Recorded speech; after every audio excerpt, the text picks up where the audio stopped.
चलिए, साबुन कठोर जल में कार्य क्यों नहीं करते?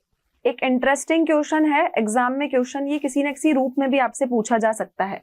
तो क्वेश्चन क्या है, साबुन कठोर जल में कार्य क्यों नहीं करते? अब मैंने आपको बताया कि एक जल होता है आपके पास में हार्ड वाटर, एक होता है आपका सॉफ्ट वाटर। तो आपका जो सोप है वो हार्ड वाटर में काम क्यों नहीं करता? हार्ड वाटर में सोप को आप घोलते हो तो वो झाग क्यों नहीं देता? ये आपका एक इंपॉर्टेंट पार्ट है इस चैप्टर का, मार्क कर लो इसको, वेरी वेरी इंपॉर्टेंट। कभी कभी डायरेक्टली भी क्वेश्चन ये पूछ लिया जाता है कि जो साबुन है वो कठोर जल में घुलनशील क्यों नहीं होते। तो अब समझो, आपको पता है कि सोप जो है वो सोडियम और पोटेशियम से मिलकर बना है, और आपका जो हार्ड वाटर होता है ना, जो आपका कठोर जल होता है, उसमें कैल्शियम और मैग्नीशियम के आयन होते हैं, और साबुन में क्या है, सोडियम और पोटेशियम के आयन होते हैं। तो इसको घोलने पे वो अघुलनशील कैल्शियम और मैग्नीशियम साबुन में परिवर्तित हो जाते हैं, और अघुलनशील साबुन को हम कहते हैं स्कम। ये पानी से अलग हो जाते हैं और शोधन कार्य को बेकार कर देते हैं। ठीक है, समझो एक चीज इंटरेस्टिंग है ये। मैंने बोला आपको कि साबुन आपके हार्ड वाटर में नहीं घुलते हैं, तो एक हो गया आपका हार्ड वाटर, एक हो गया आपका सोप। ठीक है, अब बच्चों आपको पता है कि जो आपका सोप है, जो आपका साबुन है, वो किससे मिलके बना है? वो आपका सोडियम और पोटेशियम सॉल्ट से मिलके बना है। इसमें क्या है, सोडियम एंड पोटेशियम सॉल्ट या सोडियम एंड पोटेशियम लवण, और एक है आपका हार्ड वाटर। ठीक है, हार्ड वाटर में क्या है, हार्ड वाटर में आपका है कैल्शियम एंड मैग्नीशियम। ये दोनों चीजें आपकी हार्ड वाटर में होती है। तो जब ये कैल्शियम और मैग्नीशियम इस सोडियम और पोटेशियम के साथ अभिक्रिया करता है, तो ये क्या करता है, एक सफेद कलर का अघुलनशील पदार्थ बनाता है, और उस अघुलनशील पदार्थ को हम कहते हैं स्कम। और ये स्कम क्या होती है, जैसे ही आप साबुन को पानी में डालते हो, ये पानी से अलग हो जाती है, और अलग होने के कारण, ये अघुलनशील होने के कारण उसकी जो आप बोलोगे शोधन की अभिकर्मक का क्रिया है उसको बेकार कर देती है। वास्तव में अच्छी धुलाई में रुकावट डालते हैं, क्योंकि यह अवशेप कपड़ों के रेशों पर चिपके हुए पदार्थ की तरह चिपक जाते हैं। अब होगा क्या कि हार्ड वाटर में अगर आपने साबुन डाला और उस साबुन से आप कपड़े धोते हो, तो आपके कपड़ों में जो भी धागे रेशे होते हैं उस पे ये स्कम एक प्रेसिपिटेट की तरह होता है, ये आपके अवशेप की तरह उसके ऊपर चिपक जाता है, और अवशेप की तरह चिपक जाने की वजह से ये क्या करता है, ये आपकी शोधन की क्रिया में रुकावट डालता है। ठीक है, तो देखो अब ये क्रिया होगी कैसे। ये रहा आपका साबुन C17H35COONA, और ये साबुन को हम क्या नाम देते हैं, इसको हम बोलते हैं सोडियम स्टीयरेट। क्या बोलते हैं, सोडियम स्टीयरेट। ये है आपका CaCl2 जो कि हार्ड वाटर में है, इसको हम बोलते हैं कैल्शियम क्लोराइड।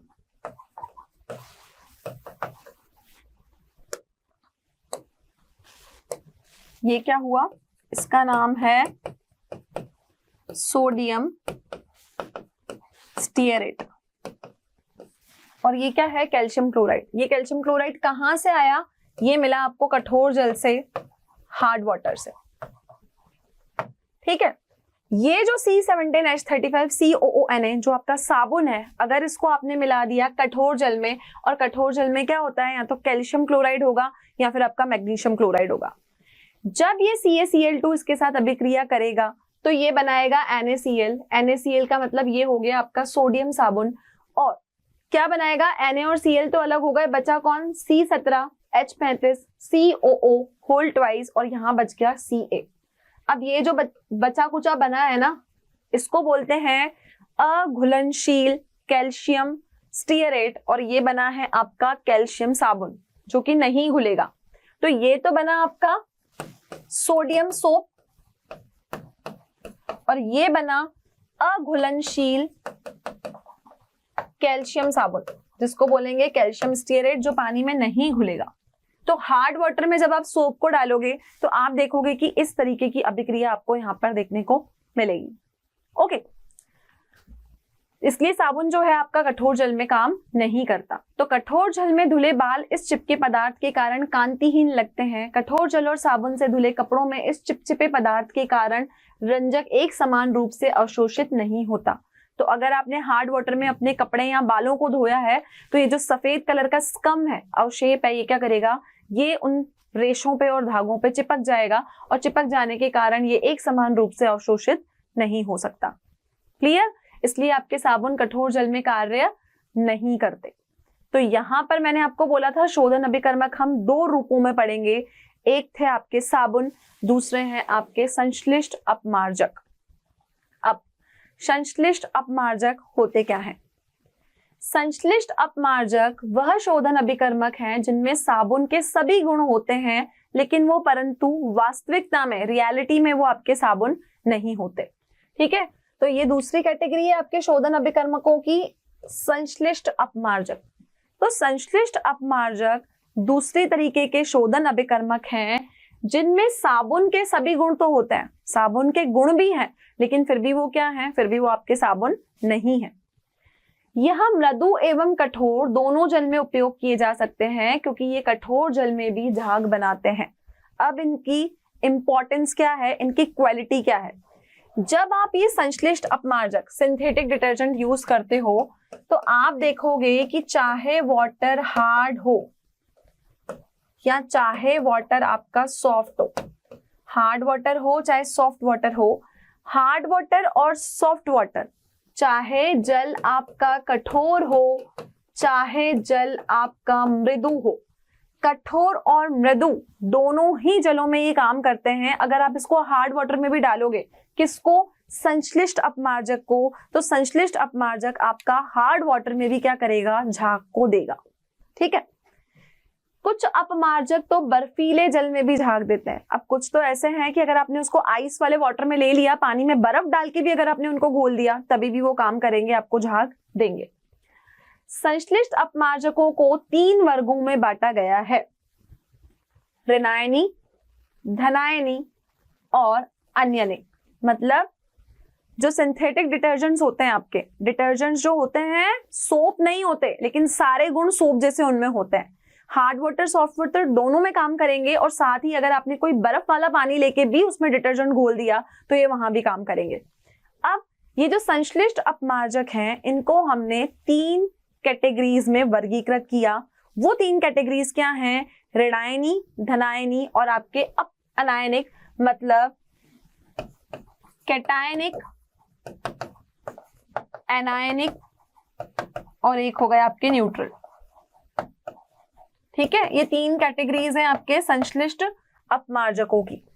तो चलिए शुरू करते हैं पहले टॉपिक से, जिसमें हम पढ़ेंगे ऋणायनी अपमार्जक क्या होते हैं, सेकंड क्लासिफिकेशन पढ़ेंगे कि धनायनी अपमार्जक क्या होते हैं और तीसरा हम पढ़ेंगे कि अन्यानिक अपमार्जक क्या होते हैं। ये भी आपका तीनों कैटेगरीज बहुत ही इंपॉर्टेंट है। ओके, तो चलिए देखते हैं कि ऋणायनी अपमार्जक क्या है। ऋणायनी अपमार्जक लंबी श्रृंखला वाले अल्कोहलों अथवा हाइड्रोकार्बनों के सल्फोनेटेड व्युत्पन्न होते हैं। दीर्घ श्रृंखला वाले अल्कोहलों को सांद्र सल्फ्यूरिक अम्ल से अभिक्रिया करने पर एल्किल हाइड्रोजन सल्फेट बनते हैं, जिन्हें क्षार से उदासीन करने पर ऋणायनी अपमार्जक बनते हैं। इस प्रकार के alkyl benzene sulphonate alkyl benzene sulphonic अम्लों को क्षार द्वारा उदासीन करने से प्राप्त होते हैं। क्या बोला मैंने? अब जो आप ऋणायनी अपमार्जक बना रहे हो, ऋणायनी अपमार्जक होते क्या हैं, ये आपके लंबी श्रृंखला वाले एल्कोहल और हाइड्रोकार्बन की अभिक्रिया से उत्पन्न होने वाले सल्फोनेटेड होते हैं। मतलब जब हम ऋणायनी अपमार्जकों की बात करेंगे तो आप बोलोगे कि ये सल्फोनेटेड होते हैं। ठीक है, तो अगर ये सल्फोनेटेड होते हैं लंबी श्रृंखला वाले, तो इनको बनाने के लिए आप क्या लेते हो, बनाने के लिए आप इसमें लेते हो सल्फ्यूरिक एसिड, और सल्फ्यूरिक एसिड के साथ ये एल्किल हाइड्रोजन सल्फेट बनाते हैं, जिन्हें हम क्षार से उदासीन करके ऋणायनी आप बोलोगे ऋणायनी अपमार्जक हम प्राप्त कर सकते हैं। तो देखिए कैसे बना, ये देखेंगे ये आपका डिटर्जेंट है, और ये डिटर्जेंट कौन सा है, ये आपका ऋणायनी अपमार्जक है। मैंने क्या बोला कि आप ले लो एक अल्कोहल और इस अल्कोहल की अभिक्रिया किससे करवा दो, सल्फ्यूरिक एसिड से। ठीक है, जब आप अल्कोहल की अभिक्रिया, अल्कोहल वो होगा जिसके पीछे OH होगा, सल्फ्यूरिक एसिड वो होगा जो H2SO4 होगा, ये आपको क्या देगा, ये आपको हाइड्रोजन सल्फेट देगा। ठीक है, और इस हाइड्रोजन सल्फेट को अगर मैंने किसी क्षार के साथ अभिक्रिया करवा दी, क्षार मतलब कोई भी बेस NaOH, तो अगर क्षार के साथ आपने इसकी अभिक्रिया करवाई है तो यहां आपको क्या मिलेगा, ऋणायनी अपमार्जक आपको मिल जाएगा। ठीक है, अब ये आपके क्या हो सकते हैं, ये आपके एल्किल और एरिल दोनों हो सकते हैं। ठीक है, वापस चले जाओ बैक में। एल्किल मतलब कार्बन की सीधी श्रृंखला भी हो सकती है, एरिल मतलब ये आपके रिंग के रूप में भी हो सकते हैं। तो देखो यहाँ क्या दिया हुआ है, CH3 CH2 10 CH2OH, इसको बोलते हैं लॉरिल अल्कोहल। ध्यान रखिएगा, CH3 CH2 10 है, उसके बाद CH2OH है। ठीक है, इसका नाम होता है लॉरिल अल्कोहल।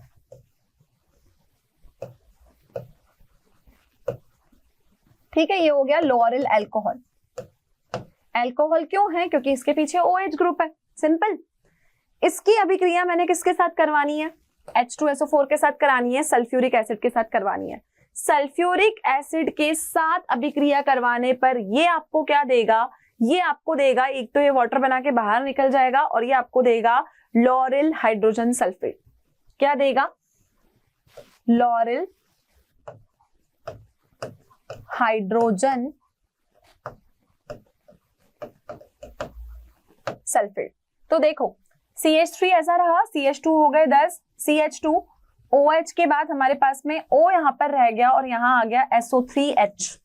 ठीक है, इसका मतलब इसका OH ग्रुप इस H के साथ कंबाइन करके यहां से वाटर बना के बाहर निकल गया। ठीक है, अब मैंने बोला कि ये जो लोरिल सोडियम हमारे पास में लोरिल हाइड्रोजन सल्फेट बना है, इसको किसी क्षार के साथ अभिक्रिया कराओ। तो क्षार हमने ले लिया NaOH। NaOH के साथ अभिक्रिया करने पे ये क्या देगा, CH3 ऐसा है, CH2 10 है, CH2 10 है, O ऐसा का ऐसा रहेगा, SO3 नेगेटिव हो जाएगा, Na पॉजिटिव होगा, और ये OH और H मिलके वापस क्या करेंगे, वाटर बन के बाहर निकल जाएंगे। ठीक है, अब ये जो बना है ना, इसका नाम है sodium L'Oreal sulphate, sodium L'Oreal sulphate. और ये आपका कैसा आप अपमार्जक है, ये आपका ऋणायनी है। ठीक है, ऋणायन मतलब नेगेटिव, धनायन मतलब आपका पॉजिटिव। अब एक और मैंने बोला कि मैंने आपको पहले समझाया एल्किल की बात, अब मैं कौन सा ले रही हूं, अब मैं एरिल की बात करती हूं। ठीक है, ये वाला आपका एरिल है। हमको लेना है डो डेकिल बेंजिल, या आपको डो डेसिल बेंजिन भी उसको बोल सकते हो। इंग्लिश में मैं लिखूं तो मैं इसको बोलूंगी dodecyl benzene. Okay, dodecyl benzene का मतलब क्या है कि ये जो आपका बेंजीन है, बनाना आपको बेंजीन है, यहां पे लगाना है CH3 और CH2 11। पहले CH2 कितने लगाए थे, पहले भी 11 थे, लेकिन उसको हमने CH2 को 10 और एक CH2 को अलग करके लिखा था।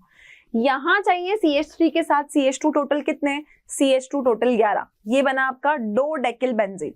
अभिक्रिया किसके साथ करवाओगे, सल्फ्यूरिक एसिड के साथ। जैसे ही इसमें सल्फ्यूरिक एसिड डालोगे, यहां जुड़ जाएगा SO3H ग्रुप। क्या जुड़ेगा, SO3H ग्रुप जुड़ेगा। फिर अभिक्रिया किसके साथ करवानी है, किसी क्षारीय माध्यम के साथ करवानी है, कोई बेस लेके चलना है। बेस लेके चलोगे तो पूरी चेन ऐसी की ऐसी रही, और यहाँ SO3 नेगेटिव Na पॉजिटिव आ गया, मतलब ये ऋणायनी अपमार्जक बन गया।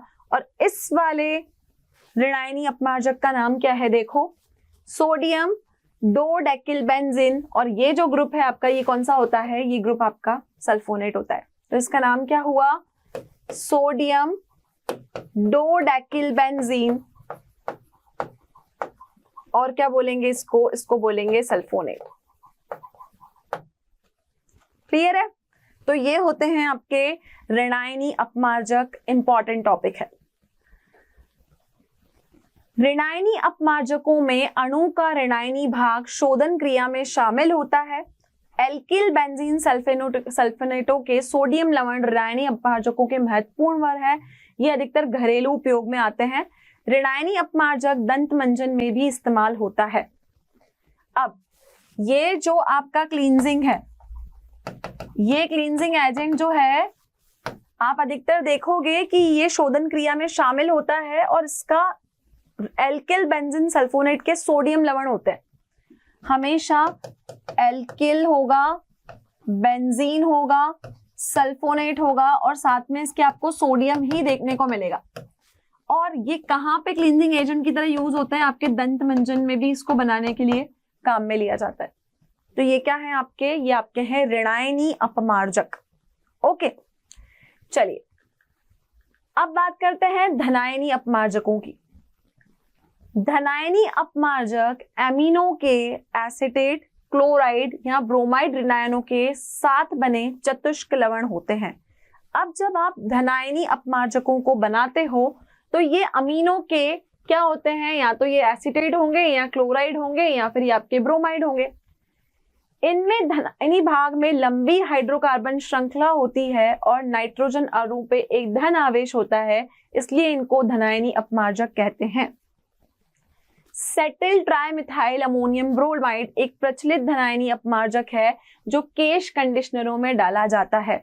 आप देखते हो कि आजकल हम अपने हेयर को वॉश करने के लिए शैम्पू के बाद कंडीशनर लगाते हैं, तो उस कंडीशनर में क्या डाला जाता है? आपका धनायनी अपमार्जक डाला जाता है। मैं आपको शुरू से एंड तक ये बोल रही हूँ कि आपने देखा कि शुरू से एंड तक आप जितनी भी चीजें आपके डेली लाइफ में यूज करते हो ना, केमिस्ट्री सब में है। तो केमिस्ट्री आपकी कंडीशनर जो आप लगा रहे हो उसमें भी केमिस्ट्री है।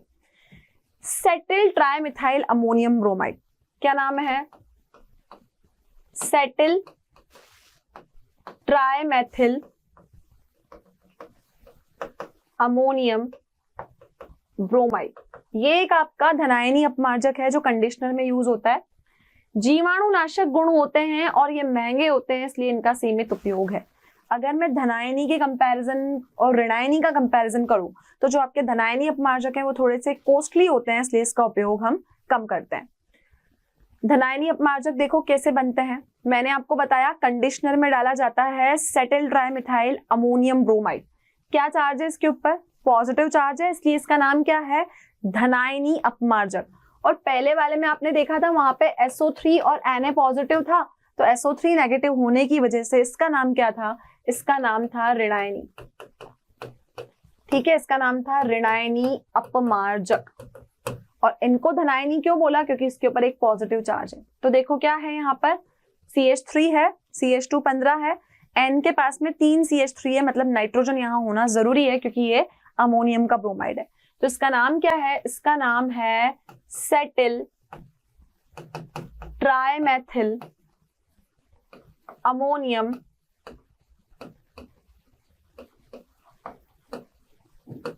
ब्रोमाइड, ये नाम है इसका। और ये कहां पर प्रयोग में आता है? ये कंडीशनर में प्रयोग में आता है। जो शैम्पू के बाद हम कंडीशनर यूज करते हैं, ये कंडीशनर में प्रयोग में आता है और साथ में ये बहुत महंगा होता है, इसलिए इसका उपयोग जो है वो क्या है? उपयोग इसका सीमित है। तो क्या हुआ इसका नाम? Settle trimethyl ammonium bromide. और ये क्या है? ये आपका धनायनी अपमार्जक है। क्लियर? अब धनायनी के बाद होते हैं आपके अनायनिक। अनायनिक का मतलब कि ये जो है आपके कोई आयन्स नहीं बनाएंगे। अनायनिक अपमार्जकों की संरचना में कोई आयन नहीं होता, इसका नाम ही है अनायनिक। ठीक है, अनायनिक। अनायनिक मतलब नॉन आयोनिक, न्यूट्रल। न्यूट्रल मतलब इनके ऊपर कोई चार्ज नहीं है, ना तो इनके ऊपर ऋणायन है ना इनके ऊपर धनायन है। यह ऐसा अपमार्जक स्टीयरिक अम्ल तथा पॉलीथिलीन ग्लाइकोल की अभिक्रिया से बनता है। अब अगर आपको नॉन आयोनिक अपमार्जक, अनायोनिक अपमार्जक बनाना है, मतलब जिसके ऊपर ना तो ऋणायन हो ना धनायन हो, तो ये बनेगा कैसे? देखो, ये बनता है आपका स्टीयरिक एसिड और आपके पॉलीथिलीन ग्लाइकोल से। ठीक है, तो स्टीयरिक अम्ल का फॉर्मूला मैंने आपको भी बताया, CH3CH216 COOH। पॉलीथिलीन ग्लाइकोल क्या होता है? ग्लाइकोल है तो पीछे एल्कोहलिक ग्रुप होगा, और पॉलीथिन है तो आपका CH2CH2O N टाइम्स आ जाएगा। दोनों चेन आपस में कंबाइन हो जाएगी और होगा क्या, एक H और OH मिलके H2O बन के बाहर निकल जाएंगे। तो देखो CH3 CH2 16 COO, ये H यहां से निकला, CH2 CH2ON CH2 CH2OH, इसका H निकला और इसका OH निकला। इस H और OH ने मिलके वाटर बन के बाहर निकल गए। और देखो ये अनायनिक अपमार्जक है। क्यों अनायनिक अपमार्जक है? क्योंकि ना तो इसके ऊपर कोई ऋणायन है और ना ही इसके ऊपर कोई धनायन है। तो ना ही कोई धनायन ना ही कोई ऋणायन, तो ये हुआ आपका कौन सा अपमार्जक? अनायनिक अपमार्जक। अब अनायनिक अपमार्जकों को आप कहाँ पे प्रयोग में लेते हो? बर्तन धोने के उपयोग में आने वाले द्रव अनायनिक के प्रकार होते हैं, ऋणायन, धनायन और अनायन। ठीक है, अनायनिक किसको बोलोगे? जो साबुन आप बर्तन धोने के काम में लेते हो उनके ऊपर कोई ऋणायन धनायन नहीं होता, वो आपके अनायनिक होते हैं। इस प्रकार के अपमार्जकों की शोधन क्रियाविधि भी वही होती है जो साबुन की होती है, क्योंकि ये साबुन ही है तो इनके ऊपर कोई चार्ज नहीं है, तो ये वैसे ही काम करते हैं जैसे आपके साबुन काम करते हैं। यह भी तेल और वसा में मिश्रण बनाकर निष्कासित करते हैं। संश्लेषित अपमार्जकों के प्रयोग में प्रमुख समस्या ये उत्पन्न होती है कि यदि इनमें हाइड्रोकार्बन श्रृंखला अधिक शाखित हो तो जीवाणु इन्हें आसानी से निम्नीकृत नहीं कर सकते। अब हम ये बोल रहे हैं कि जो संश्लेषित अपमार्जक हैं, जो सिंथेटिक है, वो हैं तो अच्छे। क्योंकि अच्छे क्यों हैं? क्योंकि ये हार्ड वाटर सॉफ्ट वाटर दोनों में घुल पा रहे हैं। लेकिन इनके साथ दिक्कत क्या है कि आपकी जो हाइड्रोकार्बन की श्रृंखला है, जैसे आप जितनी भी कार्बन की यहाँ पर चेन लेके चलते हो, अगर इस कार्बन की चेन में अगर ब्रांचिंग आ गई तो ब्रांचिंग होने की वजह से ये आपके निम्नीकृत नहीं हो सकते, इजीली डिकम्पोज नहीं हो सकते। तो इनका जो डिकम्पोजिशन है, अगर ये डिकम्पोजिशन नहीं होगी तो ये क्या करेंगे? ये आपके प्रदूषण फैलाएंगे। तो अगर ब्रांचिंग ज्यादा हो गई तो ये इजीली डिकम्पोज नहीं होंगे। ठीक है, तो बच्चों ये है आपके निम्नीकरण धीमा होने के कारण ये एकत्र हो जाते हैं, जैसा कि मैंने आपको बताया। अपमार्जक युक्त नदी, तालाब इत्यादि में पहुंच जाते हैं। ये पानी में मल जल प्रबंधन के बाद भी बने रहते हैं। नदी, तालाब तथा झरनों में झाग उत्पन्न करते हैं और उनके पानी को प्रदूषित करते हैं। अगर कार्बन की श्रृंखला में शाखा आ गई तो वो डिकम्पोज नहीं होंगे, वो आपके नॉन बायोडिग्रेडेबल बन जाएंगे। और नॉन बायोडिग्रेडेबल बनने के साथ ये जाके झाग के रूप में, जैसे ही आपने कोई बर्तन धोए, कपड़े धोए, वो पानी नदियों तालाबों में जाके इकट्ठा हो जाएगा और वो क्या करेगा? वहां पर नदियों और तालाबों को दूषित करने का काम करेगा। आजकल हाइड्रोकार्बन श्रृंखला में शाखन को नियंत्रित किया जाता है और उसे निम्नतम रखा जाता है। अशाखी श्रृंखलाएं सरलता पूर्वक जैव निम्नीकरण हो सकती है और आपका प्रदूषण से बचाव हो जाता है। क्या बात बोली गई है यहाँ पर कि देखो, हम क्या कोशिश करते हैं कि जो हमारी हाइड्रोकार्बन की चेन है ना, उसको हम नियंत्रित रखें। कैसा रखें उसको? नियंत्रित। अगर नियंत्रित रखोगे तो वो इजीली डिकम्पोज हो जाएगी और आपका प्रदूषण बच जाएगा, प्रदूषण आपका नहीं होगा। क्लियर? तो बच्चों यहाँ पर हमने सारे चैप्टर्स जो हैं हमारे कंप्लीट किए हैं और मैंने आपको बताया कि ऑर्गेनिक केमिस्ट्री में टोटल हमने 7 चैप्टर्स कंप्लीट किए हैं। तो मैं बता दूं कि आपको ये जो आपका दैनिक जीवन में रसायन है, इस चैप्टर की मार्किंग स्कीम है आपकी 3। कितनी मार्किंग स्कीम है? 3। इसके अलावा जो मैंने आपको पॉलीमर्स बताया, पॉलीमर्स भी आपका 3 मार्क्स का चैप्टर है। इसके अलावा बायोमोलिक्यूल्स जो है उसका वेटेज थोड़ा सा ज्यादा है, वो आपका 4 मार्क्स का चैप्टर है। तो पूरी ऑर्गेनिक केमिस्ट्री में मैं बात करूं तो सारे चैप्टर आपके 4 या 3 मार्क्स को कैरी करते हैं। सिर्फ आपका एक जो चैप्टर है एल्डिहाइड वाला, ठीक है, कौन सा नंबर का चैप्टर है? ये आपका 12 नंबर का चैप्टर है। ऑर्गेनिक केमिस्ट्री की मैं बात करूं तो 3rd चैप्टर मैंने आपको ये पढ़ाया, इसकी मार्किंग स्कीम 6th है, तो सबसे ज्यादा मार्क्स आपके यही कैरी कर रहा है। तो 4, 4, 4, 4, 3, 3 एंड 6 ये आपकी पूरी बोर्ड की मार्किंग स्कीम है सारे चैप्टर्स की।